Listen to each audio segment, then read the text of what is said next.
What's happening, you guys? Welcome back to Let's Go Win podcast. We're here for a Tuesday tune-up, and we are going to be talking about differentiation and how can that help us be happy, healthy, wealthy? Because as you know, that's the whole theme of the show. And I think the gentleman that I'm going to bring on, he's an awesome guy. He has proven this to be the case, that if you learn a deep understanding of what differentiation is, how it will impact your abundance and grow your income, you'll gain competitive advantages in highly competitive markets and will always walk away with a sales playbook, whether you're in sales or sales leadership. And the gentleman I'm speaking of is Patrick Kagan. He is an internationally renowned business or podcast host, leadership expert, and business coach. He is the leading authority on differentiation and author of the wildly popular book, Sell the Difference, the ultimate guide to increase sales, profits, and customer satisfaction. Patrick, what's up, my brother? How are you? Man, you make me sound like I know a lot, but I'm good. How are you, Jay? I'm good to be here. Brother, it's great to see you again. I mean, look, differentiation, this is something that is pretty popular. It's something that I think people want to do. How did you come into really differentiating, and what does that word mean to you, brother? Yeah, I mean, the ultimate goal is that you want to create a category of one. You'd like to exist as the only one in that category of one. And when you think about business, you think about sales, you think about trying to get a promotion, you think about interviewing or trying to find a job. If you create a category of one, then the person that recognizes you within that category, you're the only logical choice. So, there's times you want to blend in. I was in the military, I was in the infantry. When I had my camouflage on and we were doing some sort of mission that we didn't want to be detected, I absolutely wanted to blend in. That's not what you want to have happen in business. And I think people confuse differentiation with what a lot of folks call their value proposition. And, you know, that's like saying my skin is my DNA. It's very easy to see how that can be confusing. But value proposition is really trying to emphasize in words what makes my company or my offer valuable to you as the buyer or to you as the potential employer or for you as my employer and I want to be promoted. That's the value proposition. That's the words. Differentiation is really it's what you do.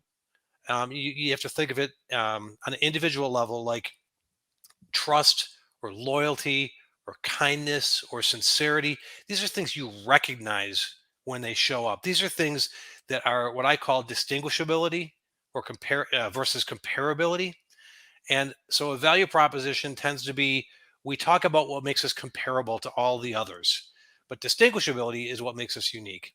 So, that's really what it's about. And in this day and age, when there's political pressure, there's social pressure, we all want to be like we're all the same. And the value that we find in the business world and the personal world is our unique differences, which are differences and uniqueness are our strengths. So that's kind of what we're all after. I discovered that early on in my career. Yeah, you know what's interesting about this, because I've gone through this exercise many times and continue to, right? To really, as we evolve and we change, what is really a differentiator between me and that competitor. But here's what's fascinating to me. We're all unique. There is only one Patrick Kagan. I don't know any others. And even if I did, even if the name was the same, you would be so different because of your lens, because of that. So when you're searching for this, brother, how much of it is just looking internal at these are my God-given gifts that I'm great at? Or is this something that we have to kind of produce on our own to figure out, like, I'm really amazing at programming, or I'm the most accountable guy? Is it really looking inward, brother? Or is this something that you create?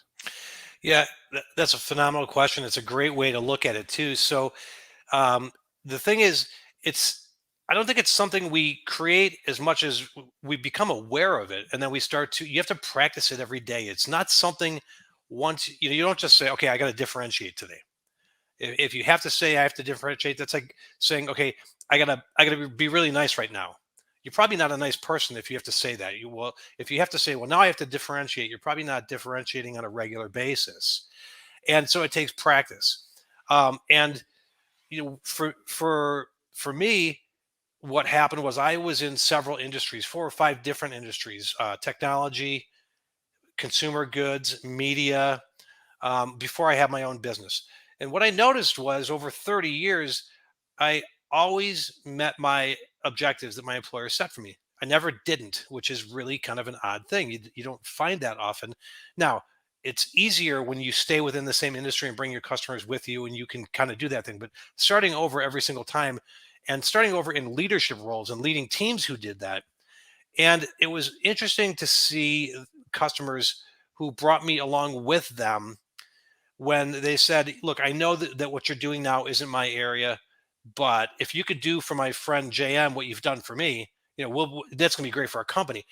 And it was interesting because they were saying things about the way I approached them, and they said, "We just don't have people like you." They were telling me I was different. They were telling me I was a differentiator, and I started to dig into, well, what is that? And I realized it's really a strategy. And most people confuse strategy and tactics, and they get very tactical. So you think about, if you're a salesperson, my sales are down. I got to make more phone calls. I got to make more contacts. I got to start doing some sales math and see what my average sale is per contact. A sales manager says, let's have a contest. Let's create a newsletter. Let's write a blog. All these things, those are very tactical. I'm not saying they're wrong, but being strategic, saying, let me step back. Let me take a look at, what does the customer want from me? What are they getting from me? Who is an ideal customer? And do I spend my time with them? Or do I spend time with people who will just give me business in a short order fashion? Am I responding to my client or my audience as the ideal person they're looking for, as a solution?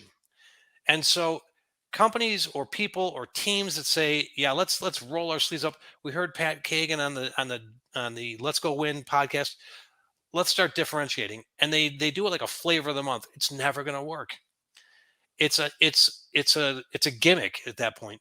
But when it becomes part of your culture and you spend time strategically saying, let's analyze, what do we know about the people we sell to? What don't we know? What do we have that we offer? What don't we have within the confines of their business? And then we start analyzing not only what is an ideal customer trait, but we get feedback from them saying, what does an ideal salesperson or sales leader look like to me? And it's a very humbling experience. And you have to go through this whole process. I call it, there's really 4 disciplines it takes to really work on becoming a differentiator, which it's not a get rich quick approach, but you will get rich. You'll make a lot of money, but you'll build, more important than that, you'll build abundance. And abundance has to do with the wealth of the relationships you have around you. So those 4 disciplines, the first is, nobody is going to differentiate until they absolutely hate the pain of their existing situation. If you don't hate your situation so much right now, then you think you're exempt. I don't really need to do anything different. I'm getting, some people are happy making upper 5-digit income. That's fine. Some people are happy making their first 100,000. Then they've arrived. But that's not what hating your pain means. It means you hate losing business. You hate getting rejected. You hate that you came close but not quite. You hate that you didn't get the promotion again. And you hate it so much on the inside that you do something positive on the outside. And I had a really great experience. I'm a military veteran, and in putting together the book Sell the Difference, I got to talk to a lot of my veteran friends about POW camps. And there were 2 schools of thought that I kept encountering. One was that we're in this situation, it's painful, but if I just keep my head down and keep a low profile, I can survive, and I have hope. I hope to see my family. I hope to see my friends. I hope to get back home. And I'll put up with this because that'll help me get through. And that's not a wrong strategy. That's just a strategy. The other strategy that I kept encountering was, I hate this so much, I'll do anything to get out of this POW camp. I'll do anything. The risk is so worth it. I can't stand this. I'll do something about it. Both are different schools of thought. Both definitely need exploring for what is the right or what is the wrong. And it really does depend on the individual. But if you want to differentiate, if you want to be selling from the customer's point of view and selling value, because if you don't know your own value, your customer will tell you what your value is, and they're going to minimize what you think it is as a salesperson. if you're going to do any of that, if you're going to move forward with abundance, you have to hate your situation so much that you're willing to do something about it. Then I say you have to inspect what you expect. So I expect to be spending my time with an ideal client, and I've taken the time to define what makes an ideal client. But then when I look back, I realize I'm not spending time with that profile because that's a lot of cold calling or introducing myself to new people. I'm actually spending time with people who have spent with me in the past, but they're not loyal to me. They don't like me. They don't operate from a position of abundance or wealth or solutions or anything. So when I inspect what I expect, I see that there's a disconnect. It's important to do that on a regular basis. That's where having a coach helps, because a coach, they're not your friend. They're not there to lick your wounds with you. They're there to help you inspect what you expect. JM's my coach. He says, Pat, you said you wanted to spend 4 hours every day with this ideal client base, and you spent none. What's up with that? That's a great opportunity to have a sales coach or a manager who might do that. The other thing about differentiation, you have to practice daily. You and I were just talking about this. It's not a natural thing.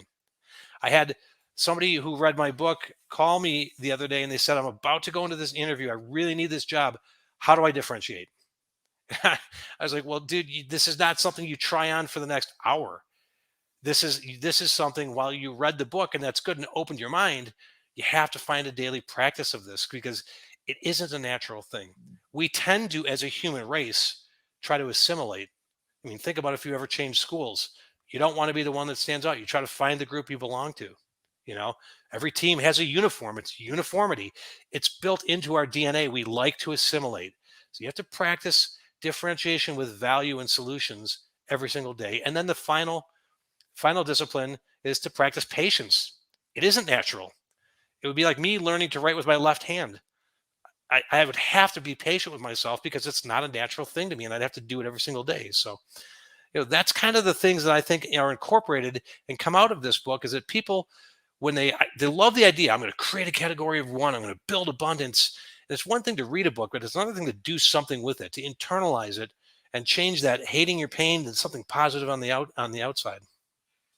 Well, there's a lot of thoughts from what you just said, but first, thank you for your service. That is amazing. I appreciate that. I have to ask, why POW camps, brother? Why did you say, I want to really discover this mindset that they had, right? Like, it was just, why did you choose that, brother? That's such a fascinating place to start. I didn't choose it, and I didn't start there.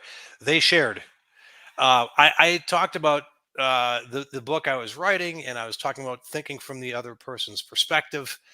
And there were just a couple of veterans who, were willing to share, and in the group, and they're friends of mine. And it's one thing to know that they served. It's another thing to know they both happen to be POWs. But when you hear the differing perspectives, and you can't look at one and say that's wrong, and you can't look at the other and say that's right, because they both obviously made it back. But it helped open my eyes to like how many layers there are to this whole thing. And they both required a strategy that they had to, you can't just say, screw the enemy, I'm going to run through that fence. I mean, there are consequences. So that is a tactical move, or I'm going to dig a tunnel, or whatever it is you do. There has to be strategy. There has to be thought. Same thing with getting under the radar. How can you do that when you're held captive by an enemy? So they shared. I didn't expect it, and I learned so much. And obviously you can learn to respect anybody who can go through something like that. And it's not to say that people who put their head down and kept a low profile didn't hate their pain, but their action was a different action, and it required a different strategy, and it required a different way of differentiating. Yeah, what's so interesting about us as human beings, you mentioned it earlier.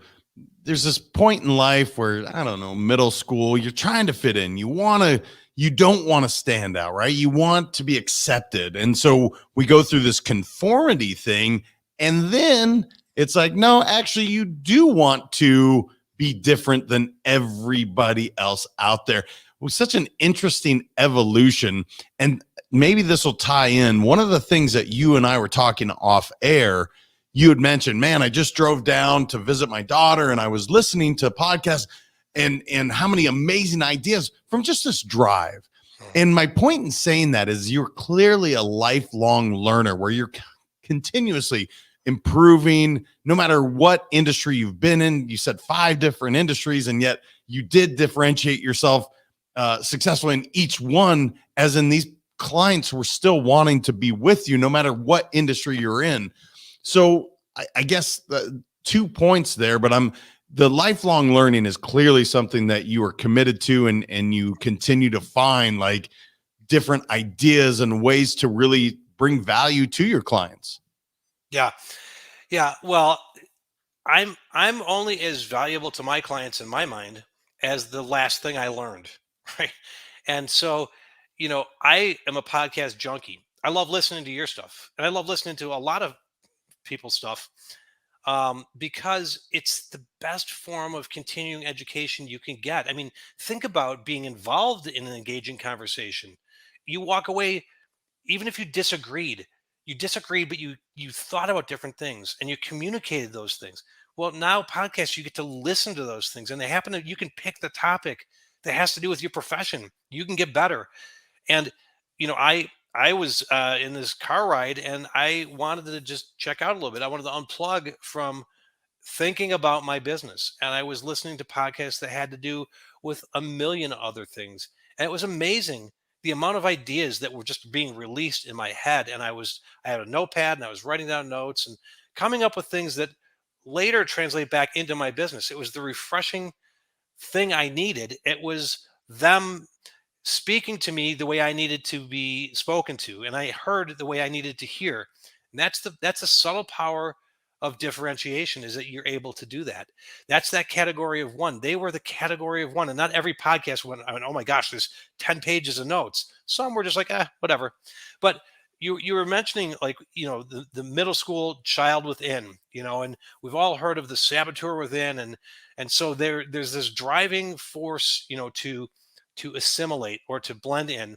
And a lot of this is because, the saboteur within, is really, it's your ego. Your ego is your self-talk, and its sole purpose is to protect you.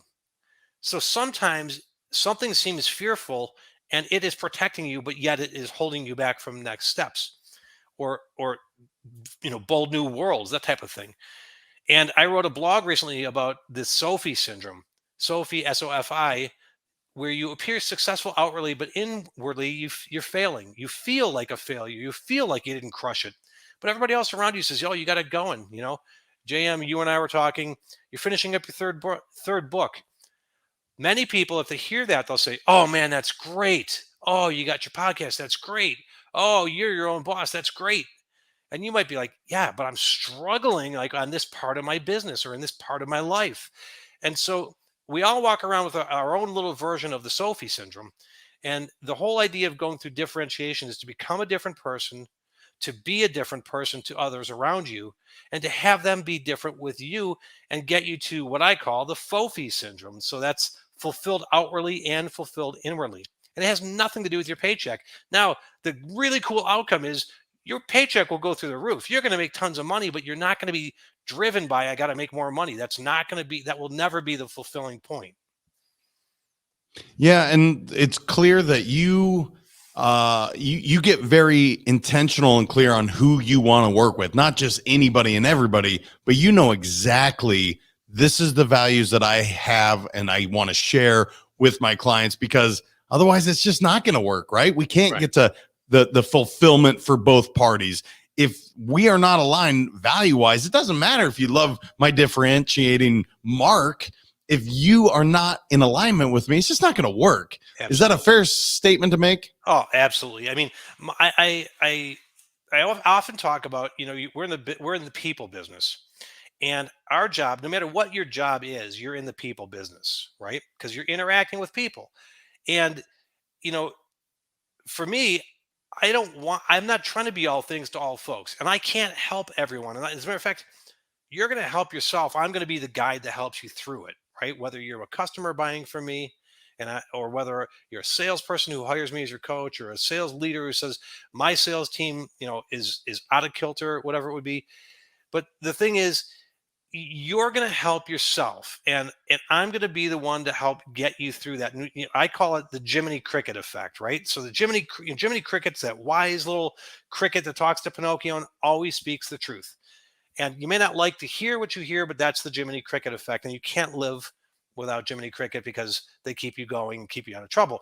Well, you want the same effect with your clients. You want them to go from, why should I do business with you, to staying awake at night going, why haven't I been doing business with that person all along? And the only way you can do that is that you don't look and sound and feel like everybody else out there. And your solutions approach is, here's what's best for your business. And when you do that, when you're approaching folks with what's best for their business and you use real numbers from their organization, here's your real costs of this. And you said this was your problem. And I discovered this is really just your symptom. Here's your problem. When you approach it that way, they never say to you, well, yeah, but somebody else is 10% less expensive than you, or can you match their price? Because the real question becomes, can you really afford to either not go with what I just discovered and not go with my solution, or continue with what you have? Can you really afford losing $4 million a month when I'm going to charge you, 10 million, but it's going to save you the 4 million a month, your money ahead in 3 months?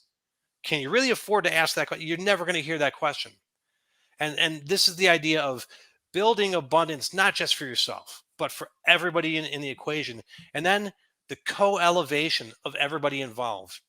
And these are things that we understand the words, but the practice of them, they get neglected. And I will guarantee you, if you look at any self-development or professional development seminar, if the topic of differentiation is on an agenda, it's a throw off line item 20 minutes after lunch on the last day when people are really getting out of the meeting. Nobody spends time on this number one skill that makes a difference. It's the one difference that makes a difference. And you will literally create a category of one. You will not blend in, but you'll do it in a very positive way. And this works in your personal life.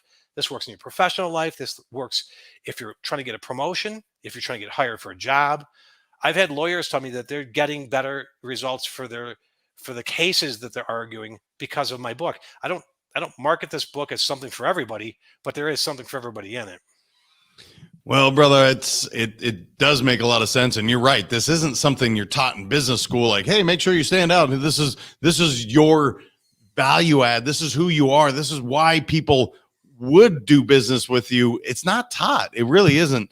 And with that being said, brother, I can't believe how fast this went by. But if people were so inclined, they're like, man, I love what Patrick's talking about. I want to know my differentiation. I want to see if I'm a good fit. What's the best place for them to connect with you online and see what PK Solutions Group is all about and what you're working on? Yeah, the best way, there's two ways. You can connect with me on LinkedIn. And I talk with everybody who talks with me. So that's one of my differentiators, is that I probably won't screen you out. And the other is you can just go to pksolutionsgroup.com, and everything you would need from us is there. We've got our podcast link there. We've got consulting that you can set up, or just maybe you need 45 minutes just to talk through an idea. You can get our book. That's the only place you can get the hardcover of the book. So either LinkedIn or pksolutionsgroup.com, and I'll be here waiting to hear from them. Yeah, guys, check him out for sure. And Patrick, thank you, brother. I love the topic. It's not something we talk about often, but it is very valuable, brother, and I so appreciate it. Yeah, no, thanks for having me. This has been fun.